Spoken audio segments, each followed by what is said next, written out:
അങ്ങനെ 28 വർഷം, എൻ്റെ നീണ്ട 28 വർഷത്തെ കാത്തിരിപ്പിന് ശേഷം the biggest party capital of India ഗോവയിലേക്ക് പോവുകയാണ് ഗൈസ്.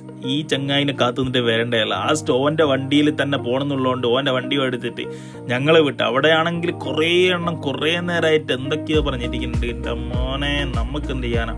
ആദ്യമായിട്ട് പോകുന്ന എക്സൈറ്റ്മെൻറ്റിലായിരുന്നു എല്ലാവരും ഉള്ളത്. പിന്നെ പറയാനൊന്നുമില്ല, നിങ്ങൾക്ക് തന്നെ അറിയാലോ, ഓൾമോസ്റ്റ് എല്ലാ ബോയ്സിനെയും പോലെ തന്നെ നമ്മളും ഭയങ്കരമായിട്ട് ത്രില്ഡ് അടിച്ചിട്ടായിരുന്നു ഉള്ളത്. ഒരുപാട് തവണ പ്ലാൻ ഇട്ടിട്ടുണ്ടെങ്കിൽ പോകാൻ പറ്റിയിട്ടില്ല. അതുകൊണ്ട് തന്നെ ഈ തവണത്തെ യാത്ര അതൊരു ഗംഭീര സംഭവമാക്കണം എന്നെല്ലാം പ്ലാൻ ഇട്ടിട്ട് കഴിഞ്ഞാൽ ഞങ്ങൾക്ക് എന്ത് പറ്റിയെന്ന് ഞാൻ കാണിച്ചു തരാം. ഫ്രം ദ മൊമെന്റ് ഞാൻ വീട്ടിൽ നിന്ന് കീഞ്ഞേരം തൊട്ട് ഞാൻ തിരിച്ചു വരുന്നവരെയുള്ള എല്ലാ സീക്വൻസും ഞാൻ ഇതിൽ ആഡ് ചെയ്യുന്നതായിരിക്കും. ബിക്കോസ് ഒന്നും കൊണ്ടല്ല, കാരണം നമ്മളെപ്പോലെ തന്നെ ഒരുപാട് പേര് ഇതിനു വേണ്ടി ആഗ്രഹിച്ച് കാത്ത് നോമ്പ് നോറ്റിയിരിക്കുന്ന കുറേ പേരുണ്ടാവും. ഓൾമോസ്റ്റ് എല്ലാവരും ഉണ്ടാവില്ല. അങ്ങനെയുള്ളവർക്ക് വേണ്ടിയിട്ട് എന്താണ് അവിടെ കാണാൻ പറ്റുക, എങ്ങനെയൊക്കെ നമുക്ക് അവിടെ നിൽക്കണം, നമ്മൾ ശ്രദ്ധിക്കേണ്ട കാര്യങ്ങൾ എന്തൊക്കെ, പിന്നെ നമ്മൾ വിചാരിക്കുന്നത് നടക്കുമോ ഇല്ലയോ, എല്ലാ സംഭവവും ഞാൻ ഇതിൽ ഉൾപ്പെടുത്തുന്നത്. അതുകൊണ്ട് ഒരു ഗോവക്ക് പോയ ഒരു ഫീൽ നിങ്ങൾക്ക് കിട്ടണം എന്നുണ്ടെങ്കിൽ മാത്രം തുടർന്നങ്ങ് കാണുക. പിന്നെ ഈ മുന്നിൽ നിൽക്കുന്ന തൊപ്പിയിട്ട ആളൊക്കെ ഉണ്ടോ, അതാണ് അർജുൻ. എൻ്റെ മോനെ, ഇവൻ ഇത്രയും കഴിവുണ്ടെന്ന് ഞാൻ അറിഞ്ഞില്ല. ഇത്രയും ആളെയും കൊണ്ട് പോയിട്ട് ഈ മച്ചാൻ കാണിച്ചൊരു ഇതുണ്ട്, ഒരു തവണ പോലും നമുക്ക് അയ്യോ ഇങ്ങനെ ഒരു സംഭവം ഉണ്ടല്ലോ, അല്ല ഈ പൈസ കൊടുക്കണമല്ലോ, ഞങ്ങൾ അറിഞ്ഞിട്ട് പോലും. അത്ര സിമ്പിളായിട്ടാണ് എന്താ പറയുക, ആനന്ദത്തിലെല്ലാം കാണുന്ന ചങ്ങായിൻ്റെ അവസ്ഥയേന് പോലും. നമ്മളൊരു കാര്യം അറിയണ്ടോ, എല്ലാം കറക്റ്റായിട്ട് ചെയ്തെന്ന് മാത്രമല്ല, നമുക്ക് ഒരു വിഷമം പോലും ഇല്ലാണ്ട് കൊണ്ടുവരേണ്ട രീതിയിലേക്ക് മച്ചാൻ മാറ്റി. എൻ്റെ മച്ചാനെ, I am so grateful for you. പിന്നെ അവിടെ എത്തിയപ്പോൾ മനസ്സിലായത്, ഞങ്ങൾ ടിക്കറ്റ് ബുക്കാക്കിയ മഹത്തരമായ വ്യക്തി അത് വേറെ ഒരു സ്ഥലത്തേക്കാണ് ടിക്കറ്റ് ബുക്കാക്കിയത്. പിന്നെ അവിടെ പോയതിനു ശേഷം ഞങ്ങളത് ക്യാൻസലാക്കി. പിന്നെയും ഞങ്ങൾ ഗോവയിലേക്ക് വേണ്ട ടിക്കറ്റ് അവിടെ നിന്ന് ലാസ്റ്റ് ജനറലിലാണ് ഞങ്ങൾ പോയതെന്ന് ഓർക്കണം. ഒന്ന് ആലോചിച്ച് നോക്കിയേ, ഇത്രയും നൈറ്റിൽ മഴ പെയ്തുകൊണ്ട് നിൽക്കുമ്പോൾ ജനറലിൽ പോകേണ്ട ഒരു അവസ്ഥ. ആ ടൈമിനാണെങ്കിൽ കറക്റ്റ് ഇടിവെട്ടിയ പോലെ ഒരു മഴയും പേര്. പിന്നെ ഒന്നും ചെയ്യാനില്ല, ഒരു സൈഡിൽ കുത്തിയിരുന്ന് മൊബൈൽ നോക്കാല്ലാണ്ട് വേറെ ഒന്നും നമുക്ക് പ്ലാൻ ഉണ്ടായിരുന്നില്ല. അപ്പോഴാണ് ട്രെയിന് വന്നതും ഒന്നും പറയണ്ട, നല്ല വൈബായിരുന്നു. ഇങ്ങക്ക് തന്നെ കണ്ടറിയാലോ, ഈ ക്ലൈമറ്റിൽ ഈ ഒരു വൈബിൽ നമ്മളെ ഫ്രണ്ട്സിൻ്റെ കൂടെ ഗോവക്ക് എൻ്റെ വാച്ച ഒരു ലക്ഷ്യമില്ലേനു, അടിപൊളിയേനു. ഈ ഏട്ടൻ ഇങ്ങനെ നോക്കുന്നേ, വീഡിയോ എടുത്തത് ഇഷ്ടപ്പെട്ടിട്ടുണ്ടാവില്ല, സോറി ഏട്ടാ. അപ്പോൾ ഇന്നലെ കഴിച്ച കുഴിമന്തിൻ്റെ കഥയും പറഞ്ഞ് ഞങ്ങളിങ്ങനെ അങ്ങോട്ടും ഇങ്ങോട്ടും ഇരുന്നു. പിന്നെ ഏറ്റവും കൂടുതൽ ചടപ്പായത് ഈ ജനറലിൽ പോയ യാത്ര കേട്ടോ. ബിക്കോസ് നമ്മൾ ഒട്ടും എക്സ്പെക്റ്റ് ചെയ്തിട്ടില്ല ജനറലിൽ പോകേണ്ടി വരും എന്ന് പറഞ്ഞിട്ട്. അതുമാത്രമല്ല, ഇരിക്കാനുള്ള സീറ്റ് ഫസ്റ്റ് തന്നെ കിട്ടിയതുകൊണ്ട് അത്ര ബുദ്ധിമുട്ടില്ലാണ്ട് ഞങ്ങൾക്ക് അങ്ങോട്ട് എത്താൻ പറ്റി. പിന്നെ ട്രെയിനിൽ ആദ്യമായിട്ട് കയറുന്ന 2-3 എണ്ണമുള്ളതുകൊണ്ട് ആ ഒരു എക്സൈറ്റ്മെന്റ് വേറെ തന്നെയായിരുന്നു.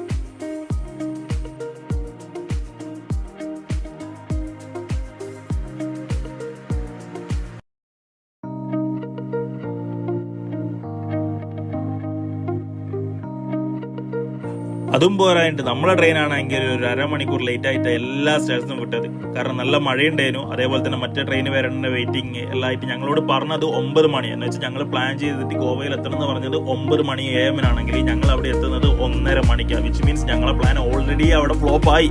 പിന്നെയുള്ള ബാക്കിയുള്ള സമയം കൊണ്ട് വേണം ഞങ്ങൾക്ക് എല്ലാം ഓടിപ്പിടിക്കാൻ വേണ്ടിയിട്ട്. ഈ റെയിൽവേനെ ശപിക്കണം എന്ന് ആഗ്രഹമുണ്ട്. പിന്നെ ആദ്യമായിട്ട് കിട്ടിയ ഇത്രയും വലിയൊരു സന്തോഷത്തിൻ്റെ ഉള്ളിൽ ഞാനൊന്നും പറഞ്ഞിട്ടില്ലെന്നേ ഉള്ളൂ. പിന്നെ ഈ വെള്ളച്ചാട്ടം കണ്ട നിങ്ങൾ, ഇത് ഞാൻ എൻ്റെ iPhone 15 Pro Maxൽ എടുത്തതാണ്. സോ ഞങ്ങൾ വെറുതെ ആ ടൈമിൽ ഇരിക്കുമ്പോഴാണ് ഈ ഒരു വെള്ളച്ചാട്ടം കണ്ടത്. എൻ്റെ ഐഫോണിലും എടുത്തു, അതേപോലെ തന്നെ അർജുൻ്റെ S24 എടുത്തു. സോ പറയാണ്ടിരിക്കാൻ പറ്റില്ല, S24 എത്രയോ ബെറ്റർ ആയിട്ടുള്ള ക്യാമറ ക്വാളിറ്റിയാണ് എനിക്ക് 15 Pro Max വീഡിയോയിൽ നിന്ന് കിട്ടിയത്. സോ ഞങ്ങളുടെ കൂട്ടത്തിൽ അമൽ എന്ന് പറഞ്ഞ ഒരു ടൂർ കോർഡിനേറ്ററുമായിട്ടുള്ള ഒരു റിലേഷൻഷിപ്പിന്റെ പേരിൽ അയാളാണ് ഞങ്ങൾക്ക് ഈ ഒരു ടൂർ ഒപ്പിച്ച് തന്നത്. ലൈക്ക് ഈ ഒരു പാക്കേജ് ഞങ്ങൾക്ക് ഒപ്പിച്ച് തന്നത്. സോ ആ ഒരു പാക്കേജിന്റെ ബേസിലാണ് ഞങ്ങൾ പോകുന്നത്. ഞങ്ങൾ എവിടെ പോകണം, എന്തൊക്കെ ചെയ്യണം എന്നുള്ള എല്ലാ ഡീറ്റെയിൽഡ് ആയിട്ടുള്ള കാര്യങ്ങളും ഞങ്ങൾക്ക് ഓൾറെഡി വാട്സപ്പ് വഴി അദ്ദേഹം ചെയ്തു തന്നിരുന്നു. സോ ഞങ്ങൾക്കായത് പെർ ഹെഡിന് വന്നത് ഒരു 4,200 റുപ്പീസാണ് വന്നത്. 3,000 ഉണ്ട്, പിന്നെ ഞങ്ങൾ 4,000 എടുത്തതാണ്. കുറച്ചും കൂടി ബെറ്റർ ആയിട്ടുള്ള ക്വാളിറ്റിയും ബെറ്റർ ആയിട്ടുള്ള സ്ഥലങ്ങളും കിട്ടട്ടെ എന്ന് പറഞ്ഞു. അങ്ങനെ ഞങ്ങൾ ആദ്യമായിട്ട് ഗോവയിൽ എന്താ പറയണ്ടേ, ഞങ്ങളെ പാദം സ്പർശിച്ചു ഗൈസ്. ഫസ്റ്റ് തന്നെ വിശന്ന് പണ്ടാരടങ്ങി. ആരും റെയിൽവേന്ന് ഫുഡ് അടിക്കാൻ തയ്യാറായിരുന്നില്ല. നമുക്കറിയാലോ, വെറുതെ വന്നിട്ട് 2 ദിവസമോ പിന്നെ കക്കൂസിലിരിക്കേണ്ട വിഷമം ആർത്തിട്ട് ഞങ്ങൾ പട്ടിണി നടന്നിരുന്നു നൈറ്റിൽ മൊത്തം. അങ്ങനെ ആദ്യമായിട്ട് ഞങ്ങൾ ഗോവയിൽ കയറിയിട്ട് ഫുഡ് കഴിക്കാനിരുന്നത് ഇതേപോലത്തെ സ്ഥലമാണ്. ഇതാണെങ്കിൽ ആനന്ദം എന്നാണ് ഈ ഒരു റെസ്റ്റോറൻറ്റിൻ്റെ പേര്. ഇനി ആനന്ദ സിനിമയിൽ നിന്ന് ഇൻസ്പയർഡ് ആയിട്ട് ഇട്ടതാണോ എന്ന് എനിക്ക് അറിഞ്ഞുകൂടാ. അപ്പോൾ ഞങ്ങൾ ബിരിയാണി ഓർഡർ ആക്കിയത്. വേറെ ഇവിടെ പ്രത്യേകിച്ച് എക്സ്പെഷ്യലി ഐറ്റംസ് ഒന്നും ഇല്ലയെന്ന് ഞങ്ങൾക്ക് തോന്നിയോണ്ട് മാത്രമല്ല, കയ്യിലെ ബഡ്ജറ്റ് ഇപ്പോഴേ പൊട്ടിക്കണ്ടെന്നുള്ളൊരു ആഗ്രഹവും ഞങ്ങളുടെ മുന്നിലുണ്ടായിരുന്നു. സോ ഓർഡറാക്കിയ ബിരിയാണിക്ക് വേണ്ടിയിട്ടുള്ള ഹഡഗഡാന്തരമായ കാത്തിരിപ്പിന് ഒടുവിൽ ബിരിയാണി വരുന്നു ഗൈസ്. അല്ല, പ്ലേറ്റ് വന്നു ഗൈസ്. പ്ലേറ്റ് വെച്ച് ഏട്ടനെയും ബിരിയാണിയും കാത്തിരുന്ന ഞങ്ങൾ പട്ടിണി കിടന്നതിന്റെ മുന്നിൽ ബിരിയാണി കിട്ടുമുള്ള അവസ്ഥയുണ്ടല്ലോ ഗൈസ്. ഞാൻ ഇപ്പൊ കാണിച്ചുതരാം. ഇവന്മാരെല്ലാം മുന്നിൽ ബിരിയാണി വരുമ്പോൾ നിങ്ങൾ തന്നെ കണ്ടോ എങ്ങനെയുണ്ട് എക്സ്പ്രഷൻ എന്ന് പറഞ്ഞിട്ട്. ദാ ഫസ്റ്റ് ബിരിയാണി വന്നു ഗൈസ്. ഇത് ഞാൻ തന്നെ എടുത്തത്. പിന്നെ ഞങ്ങൾക്ക് നേരെ പോകാൻ വേണ്ടിയിട്ട് ബസ്സായിരുന്നു ഞങ്ങൾ ആദ്യം പ്ലാൻ ചെയ്തത്. പിന്നെ മനസ്സിലായി ബസ്സിന് പ്ലാൻ ചെയ്തിട്ട് അവിടെ എത്തുമ്പോഴേക്ക് മോർണിംഗ് തന്നെ ഞങ്ങൾ അവിടെ എത്തുമ്പോഴേക്ക് നൈറ്റ് ആവുന്നു. സോ ലാസ്റ്റ് ഞങ്ങൾ എന്ത് ചെയ്ത് ഒരു വണ്ടിയിൽ പോകാൻ തീരുമാനിച്ചു. സോ എങ്ങനെയായാലും നമ്മൾ വന്ന ഒരു 9 ആളുടെ പൈസ കൂട്ടുമ്പോഴേക്ക് ഓൾമോസ്റ്റ് ഒരു 700 റുപ്പീസിൻ്റെ അടുത്ത് നമ്മൾ ബസ്സിന് കൊടുക്കണം. സോ ഞങ്ങൾ അവിടെ ഒരു ആളോട് സംസാരിച്ചപ്പോൾ അയാൾ പറഞ്ഞത് വാഹനങ്ങൾക്ക് എങ്ങനെ പോയാലും 1200 രൂപ വേണം. അതും ഒരു വണ്ടിയിൽ മാക്സിമം പോയാൽ 4-5 ആളെ കൂട്ടുള്ളൂ. ലാസ്റ്റ് ഞങ്ങളുടെ ഭാഗ്യത്തിനാണോ അല്ലെങ്കിൽ അദ്ദേഹം വേറെ എന്തെങ്കിലും രീതിയിൽ വന്നതാണോ എന്ന് അറിഞ്ഞുകൂടാ, ഞങ്ങൾക്കൊരു കുറച്ച് പ്രായമുള്ള ഒരാളെ കിട്ടി. അദ്ദേഹം അവിടെ തന്നെയുള്ള ലോക്കലായിട്ട് ഓടുന്ന ഒരാളാണ്. സോ അയാൾ പറഞ്ഞ് 1200 ഞാൻ 9 ആളെയും കൊണ്ടുപോകാന്ന് പറഞ്ഞു. ഒക്കെ ഞങ്ങൾ ഓക്കെയും പറഞ്ഞ് സമ്മതിച്ച് സന്തോഷത്തോടെ അദ്ദേഹത്തിന്റെ വണ്ടിയിൽ കയറി. എന്താ പറയണ്ടേ, ചാക്കും കയറ്റി കുത്തിക്കയറ്റി എന്ന പോലെ നമ്മളെയും കുത്തിക്കയറ്റി അദ്ദേഹം ഡയറക്റ്റ് ഞങ്ങളെ എവിടെയാണോ നിൽക്കേണ്ടത് റെസിഡൻസി അങ്ങോട്ടേക്ക് പോകുന്ന പോക്കാണ് നിങ്ങൾ ഈ കാണുന്നത്. സോ ഞങ്ങളെ സ്റ്റേ എന്ന് പറഞ്ഞാൽ ബാഗാ ബീച്ചിന് തൊട്ട് അയൽവക്കെന്ന് പറയാം, അടുത്തെന്നും പറയാം, അടുത്തായിട്ടുള്ള ഒരു ചെറിയൊരു സ്ഥലത്താണ് കിട്ടിയത്.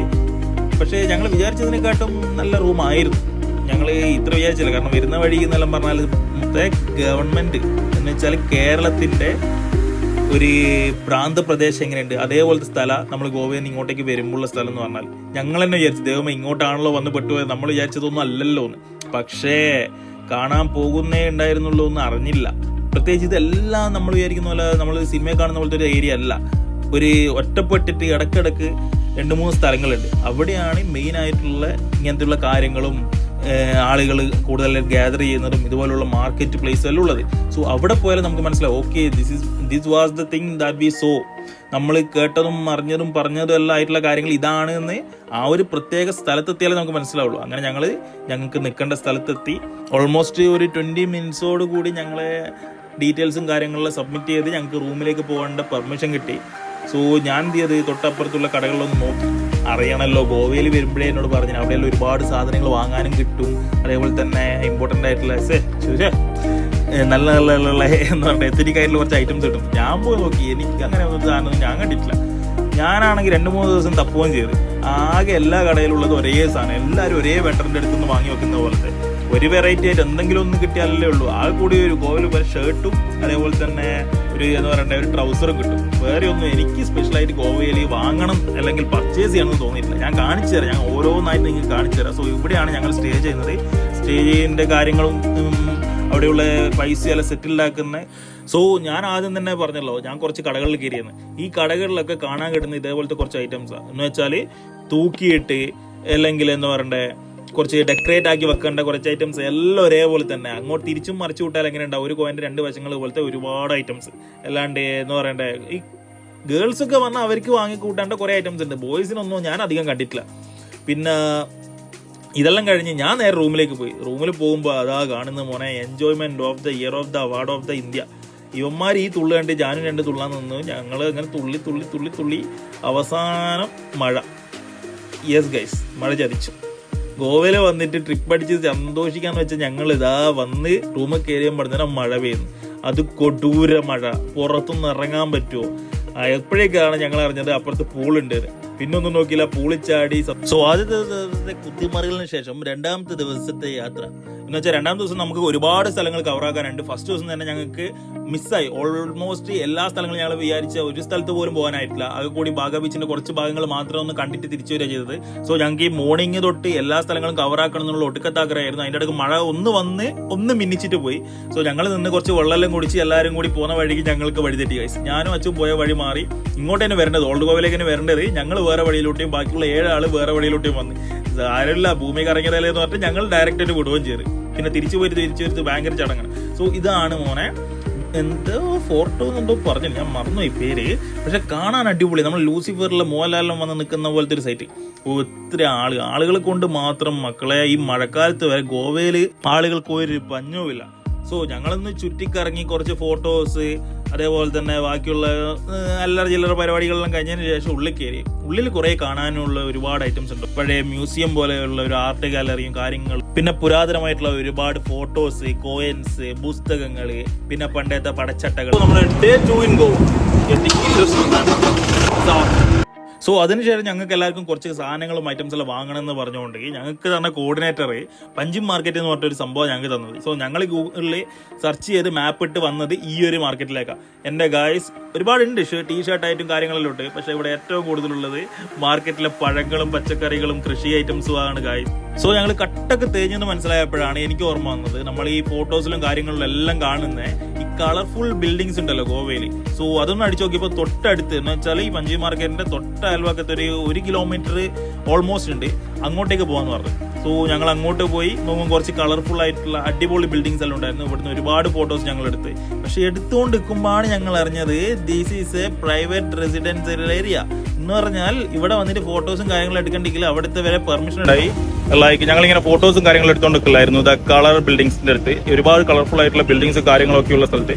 സോ അങ്ങനെ എടുത്തുകൊണ്ട് നിൽക്കുമ്പോൾ ഒരു വയസ്സായ ഒരു ലേഡിയും വയസ്സായ ഒരാളും കൂടി വന്നിട്ട് അവിടുന്ന് എടുക്കാൻ പാടില്ല, ഇത് ഇല്ലീഗലാന്നൊക്കെ പറഞ്ഞിട്ട് കുറച്ച് ഒച്ചപ്പാട്.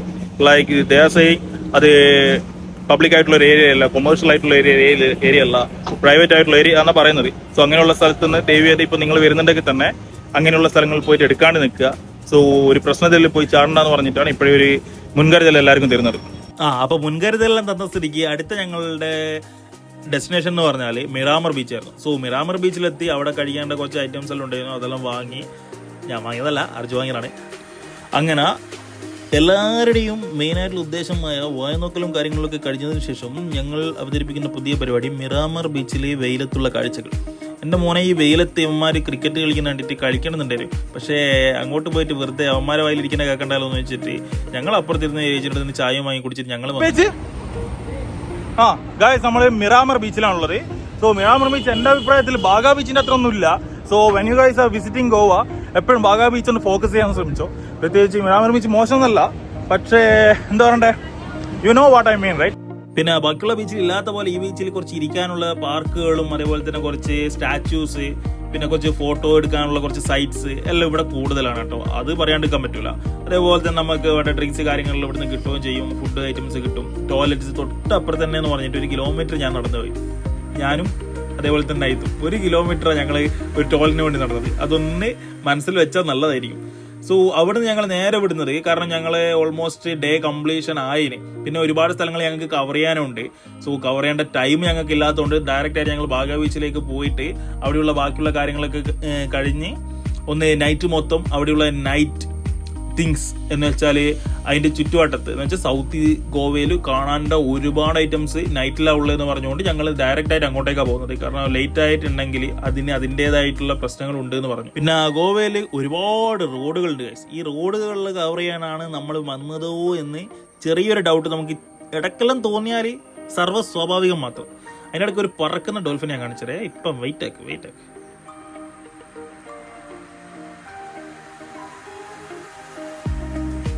കൊള്ളാല്ലേ. അങ്ങനെ ഞങ്ങൾ ബാഗ ബീച്ചിലെത്തി. ബാഗ ബീച്ചിൽ ഈവനിങ്ങിൽ സൺസെറ്റ് കാണാൻ വന്നതാണ്. ഈ മഴയായതുകൊണ്ട് ഗോവയിൽ സൺസെറ്റ് ഇല്ല ഗൈസ്. ഞാൻ അവിടെ പോയപ്പോഴാണ് എന്നോട് പറയുന്നത് അവര് സണ്ണിനെ കണ്ടിട്ട് തന്നെ ഒരാഴ്ചയായി പോയി. പിന്നെ അതിന്റെ തൊട്ടിപ്പുറത്ത് തന്നെ സണ്ണിനെയും കാത്തിരുന്ന എനിക്ക് കുറച്ച് ഭജനയും ഭക്തിഗാനെല്ലാം ഉള്ള ഒരു അമ്പലം കണ്ട്. ആ അമ്പലവും ആ ഒരു ബീച്ചിന്റെ വൈബ് അത് സൂപ്പർ ആയിരുന്നു. പിന്നെ നൈറ്റില് ലൈഫ് അതാണ് ഗോവയെ വ്യത്യസ്തമാക്കുന്നത്. ഈ നൈറ്റിൽ കംപ്ലീറ്റ്ലി മൂഡ് ഓൺ ആണ് എന്ന് പറഞ്ഞാൽ അതുവരെ ഇല്ലാത്ത ആളുകൾ മൊത്തം ആ ഒരു ടൈമിന് ആ ഒരു ബീച്ചിൽ വന്നിട്ടുണ്ടാവും. അതേപോലെ തന്നെ ആ ബീച്ച് ഇങ്ങനെയൊക്കെ കളർഫുൾ ആവുന്ന നമ്മൾ ഒരു എന്താ പറയണ്ടേ വിശ്വസിക്കില്ല. കാരണം അതേ ബീച്ചിൽ ഞാൻ തൊട്ട് 1 മണിക്കൂർ മുന്നേ വന്നിട്ട് പോയതാണ്. എനിക്ക് ഞെട്ടിപ്പോയി, ഞാൻ ഈ ബീച്ചിലാണല്ലോ ഇത്ര നേരം വന്ന് സ്പെൻഡ് ചെയ്തെന്ന് പറഞ്ഞിട്ട്. സോ ഞങ്ങൾ പിള്ളേരെല്ലാം കൂടിയിട്ട് വേണ്ടത്ര ആർമാദിച്ച് ആഘോഷിച്ച് ഉല്ലസിച്ച് അങ്ങോട്ടും ഇങ്ങോട്ടും നടന്ന് അതിൻ്റെ തൊട്ടപ്പുറത്ത് തന്നെ ഒരുപാട് തരത്തിലുള്ള നൈറ്റ് ലൈഫ് ആസ്വദിക്കാൻ പറ്റിയ സ്ഥലങ്ങളുണ്ട്, പബ്ബുകളുണ്ട്, ഒരുപാട് ഷോപ്സ് ഉണ്ട്. സോ അവിടെയെല്ലാം കവർ ചെയ്ത് നടക്കുമ്പോൾ നിങ്ങൾ സൂക്ഷിക്കേണ്ട ഏറ്റവും വലിയ കാര്യം, ഓരോ വശത്തുനിന്നും ഓരോ ദിക്കുന്നും ആളുകൾ നിങ്ങളുടെ അടുത്ത് വന്നുകൊണ്ടേയിരിക്കും. അവിടെ പബ്ബുണ്ട്, ഇവിടെ പബ്ബുണ്ട്, വയോ എന്ന് വിളിച്ചിട്ട് ഒരു കാരണവശാൽ ഒരുത്തൻ്റെ അടുത്ത് പോകാൻ പറ്റില്ല. കാരണം എല്ലാവരും അട്ടപ്പടലം നമ്മളെ അവിടെ ഇട്ടിട്ട് എന്ന് പറഞ്ഞാൽ ഇല്ലാണ്ടാക്കി കളയും. സോ മാക്സിമം നിങ്ങൾ എല്ലാവരും ഒരുമിച്ച് നിൽക്കുക, അതേപോലെ തന്നെ ഒറ്റപ്പെട്ട് പോകാണ്ട് നിൽക്കുക. പിന്നെ ആരെങ്കിലും വന്ന് ചോദിച്ചിട്ടുണ്ടെങ്കിൽ ഓനോട് അധികം മിണ്ടാൻ പോകണ്ട. പിന്നെ മിണ്ടിയിട്ടുണ്ടെങ്കിൽ അവൻ്റെ ഒരു ഗ്യാങ് മൊത്തം നിങ്ങളെ വന്നിട്ട് വളയാനും റാഞ്ചാനും നല്ല ചാൻസ് ഉണ്ട്. എന്ന് വെച്ചാൽ അടിക്കാനും പിടിക്കാനും അല്ല, ആ ഒരു സ്ഥലത്തേക്ക് ഓൻ പറഞ്ഞ ഒരു പബ്ബിലേക്ക് കൊണ്ടുപോകാൻ വേണ്ടിയിട്ട്. സോ ഞങ്ങൾ അങ്ങോട്ടും ഇങ്ങോട്ടും ചുറ്റി നടന്ന് കുറച്ച് കാര്യങ്ങളും ഷോപ്സും കാര്യങ്ങളെല്ലാം കണ്ട് ഒരു ഐസ്ക്രീം എല്ലാം അതിൻ്റെ ഗ്യാപ്പിൽ കഴിച്ച്. പക്ഷെ എൻ്റെ മോനെ ഒരു ഐസ്ക്രീമിന് ഒരു 250 ഉറുപ്പ്യ ആ ഒരു സ്ഥലത്ത് ഒട്ടിക്കത്തെ റേറ്റ്. ഞങ്ങളിത് ക്ലബ്ബ് മയാമി എന്ന് പറഞ്ഞ പബ്ബിലാണ് ഞങ്ങൾ കയറിയത്. പബ്ബിൽ കയറി നല്ല വേണ്ട രീതിയിൽ ആഘോഷിച്ച് എൻജോയ് ചെയ്ത് നേരെ റൂമിലേക്ക് തിരിച്ചെത്തി. അടുത്ത ദിവസത്തെ പ്ലാനിങ്ങും ആലോചിച്ച് കിടന്നുകൊണ്ടിരിക്കുമ്പോഴാണ് ഞങ്ങൾക്ക് മനസ്സിലായത് അടുത്ത ദിവസം ഞങ്ങൾക്ക് നോർത്ത് ഗോവയിൽ എത്തണം ഗൈസ്. എന്ന് വെച്ചാൽ മഡ് ഗോവയിൽ എത്തിയിട്ട് അവിടുന്ന് വേണം ഞങ്ങൾക്ക് ട്രെയിൻ കിട്ടാൻ വേണ്ടിയിട്ട്. So it's a difficult task to cover all the places. എന്ന് വെച്ചാൽ ഞങ്ങൾ മോർണിംഗ് ഇവിടുന്ന് റൂം വെക്കേറ്റ് ചെയ്യണം. പിന്നെ എല്ലാ സ്ഥലങ്ങളും ചുറ്റി ഞങ്ങൾ അവിടെ എത്തുമ്പോഴേക്ക് ലേറ്റ് ആവും. കാരണം ഞങ്ങൾ ട്രെയിൻ ബുക്കാക്കിയത് 5 മണീൻ്റെ ട്രെയിനാണ്. ഈ 5 മണീൻ്റെ ട്രെയിനിന് ഞങ്ങൾക്ക് എല്ലാം കവർ ചെയ്ത് പോക്ക് അസ്വാഭാവികമായിട്ടുള്ള എന്തെങ്കിലും നടന്നേ പറ്റൂ.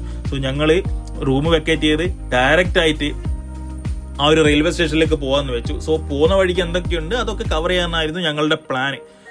സോ എന്തൊക്കെ ഉണ്ട് എന്ന് പറഞ്ഞിട്ട് ഞാനിപ്പോൾ കാണിച്ചു തരാം, നോക്കിക്കോ.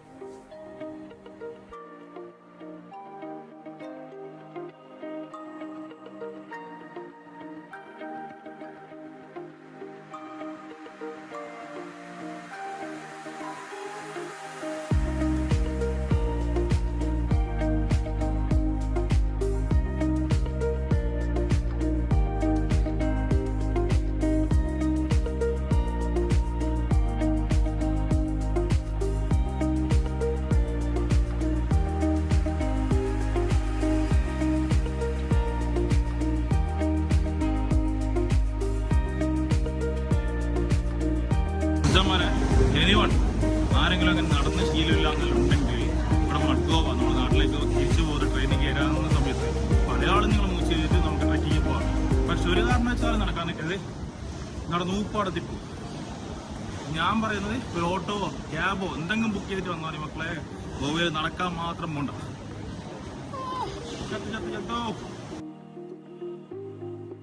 സോ എന്നെപ്പോലെ തന്നെ എല്ലാവരും നല്ല രീതിയിൽ ക്ഷീണിച്ച് തളർന്നുകൊണ്ട് തന്നെ ഞങ്ങൾ എക്സിക്യൂട്ടീവ് ലോഞ്ചിൽ ഒരു ഓൾമോസ്റ്റ് ഒരാൾക്ക് 110 റുപ്യ 150 റുപ്യ എന്തോ ഉണ്ട്, അത് കൊടുത്തിട്ട് ഞങ്ങൾ കയറിയിരുന്ന്. സോ ഈ ഒരു ടൈമിന് ഗോവയിൽ വന്നിട്ട് എനിക്ക് ഏറ്റവും കൂടുതൽ ഇഷ്ടപ്പെട്ടത് ഈ ഒരു എക്സിക്യൂട്ടീവ് ലോഞ്ചിൽ ഇരുന്ന ആ ഒരു മൊമെന്റാണ് ഗൈസ്. എനിക്ക് മാത്രമല്ല ഓൾമോസ്റ്റ് എൻ്റെ ടീമിലെ ഓൾറെഡി എല്ലാവരും പറഞ്ഞിന് അവർക്കും ഏറ്റവും കൂടുതൽ സൂപ്പറായിട്ട് തോന്നുന്നത് ഈ ഒരു മൊമെന്റാന്ന് പറഞ്ഞിട്ട്. എന്തായാലും വരാനുള്ള ട്രെയിൻ ലേറ്റ് ആയാലും പോകാനുള്ള ട്രെയിൻ 1 മിനിറ്റ് ലേറ്റ് ആയിട്ടില്ല ഗൈസ്. കറക്റ്റ് ടൈമിന് ട്രെയിൻ വന്ന് ഇതാ ഞങ്ങളെ അവസ്ഥ കണ്ട. വന്ന ടൈമിന് ബിരിയാണിയിൽ തുടങ്ങിയ ഞങ്ങളാ, ഇതാ പോകുന്ന ടൈമിന് ബ്രെഡും ജാമും അതിൻ്റെ കൂടെ ഒരു ബിസ്ക്കറ്റ് ഇതുകൊണ്ട് അവസ്ഥയില്ല. സോ വരുന്ന എല്ലാവരും അവസ്ഥ തന്നെയായിരിക്കും. നമ്മളെ പോലെയുള്ള നോർമൽ ആയിട്ടുള്ള വരുന്നവർക്ക് കയ്യിൽ കരുതുന്ന ഒരു ബഡ്ജറ്റ് അത് ഭയങ്കര ഇമ്പോർട്ടൻ്റ് ആണ്. സോ ഒരു ബഡ്ജറ്റ് ഇല്ലാണ്ട് അല്ലെങ്കിൽ ഒരു എക്സ്ട്രാ ഒരു എമൗണ്ട് കാണാണ്ട് ആരും ഗോവയിൽ വന്ന് പെടേണ്ട അവസ്ഥയാക്കണ്ട. പെട്ടിട്ടുണ്ടെങ്കിൽ പോലും പട്ടിണി കിടക്കണ്ടെങ്കിൽ വരെ ഇവിടെ മിനിമം ഒരു 500 റുപ്യോളം കൈസ്. ഞങ്ങൾക്ക് ഇതൊക്കെ ആയിരുന്നു ലാസ്റ്റ് ഉണ്ടായിരുന്നത്. ഞങ്ങൾ ഇത് കഴിച്ച് സന്തോഷത്തോടെ ഹാപ്പി ആയിട്ട് ഞങ്ങളുടെ ഗോവ ട്രിപ്പ് വൈൻഡപ്പ് ചെയ്തു. സോ ആരെങ്കിലും പോകുന്നുണ്ടെങ്കിൽ പോയിട്ട് എൻജോയ് ചെയ്തിട്ട് പോവാ. കാണാൻ ഒരുപാട് സ്ഥലങ്ങളുണ്ട്.